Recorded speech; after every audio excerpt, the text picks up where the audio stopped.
Božja je volja živjeti u zdravlju, obilju, miru, budućnosti i nadi, a ne patiti.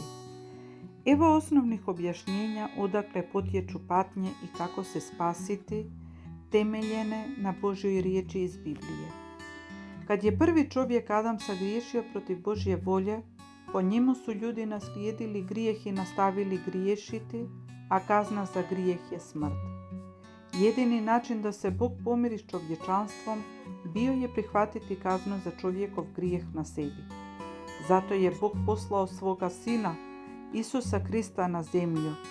Rođen je u tijelu, začet od Duha Svetog po djevici Mariji.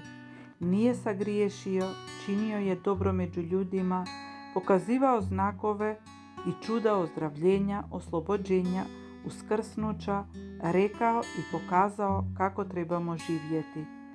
On je postradao na križu za nas.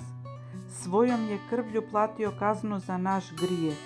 Umro, pokopan, uskrsnuo treći dan, uzašao na nebu, živ je i vratit će se.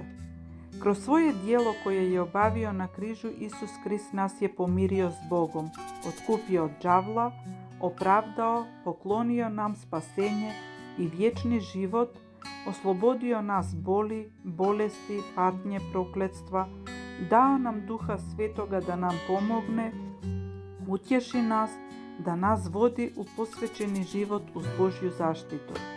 Dobra vijest je da je Isus Krist došao, izvršio volju Božju, dao svoj život za vas, da uistinu živite i kada napustite ovaj svijet, umjesto vječne smrti, da biste dobili vječni život u zajedništvu s Bogom.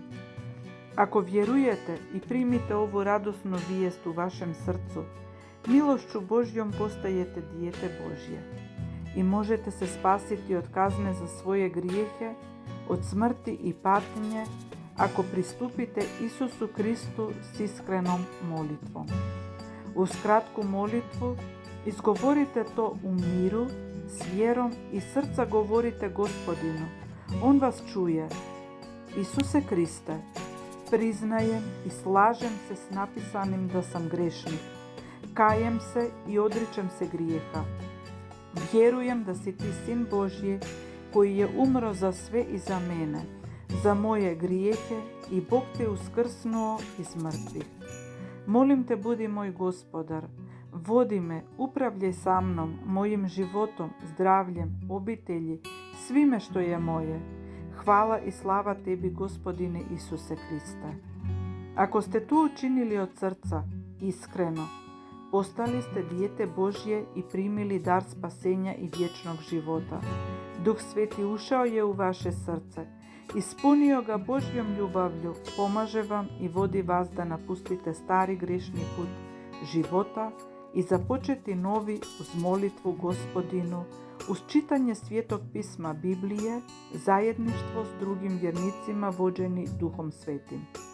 Ovaj je poziv upućen svim ljudima na zemlji. Svaki bi ga čovjek trebao prihvatiti što je prije moguće, jer će prema biblijskim predviđanjima Isus Kristus skoro doći na nebo kako bi svoj narod, mrtav i živ, s vjerom u srcu, odveo da budu zajedno u vječnosti, u neraspadljivim tijelima, a Božji gnjev, izražen kroz razne patnje, zavladati će zemljom. Zato napravite ovaj izbor što je prije moguće i potaknite svoje najmilije da to učine, da budete zauvijek skupa i smrt vas nikada neće razdvojiti. Hvala i slava Bogu.